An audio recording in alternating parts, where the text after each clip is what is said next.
In addition to the lymph nodes, there are two other important organs of the lymphatic system we want to discuss. They are the thymus and the spleen.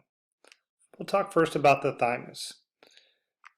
The thymus is usually smaller in adults and usually larger in infancy and early childhood, and then begins to shrink after puberty by a process called involution.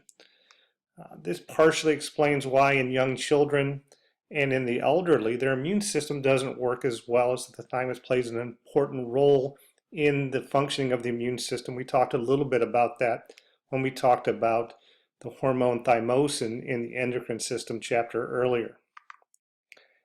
It's subdivided by connective tissue into lobules, which contain many lymphocytes, which remember are a special type of white blood cell. We'll talk more about the role of lymphocytes when we get to the immune system. It's the site specifically of T lymphocytes production.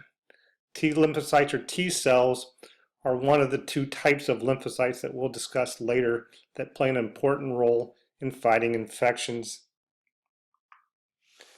It also contains epithelial cells or glandular cells that secrete a group of hormones called thymosins, which are important for the maturation of the T lymphocytes, or activating those T lymphocytes, helping them to be able to do their job in fighting infection.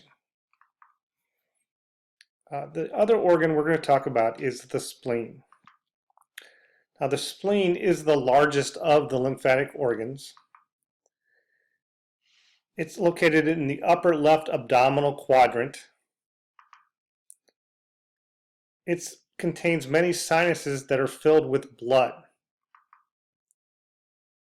It contains two kinds of tissue. There's the white pulp, which contains mostly lymphocytes, and the red pulp, which contains mostly red blood cells, along with lymphocytes and macrophages.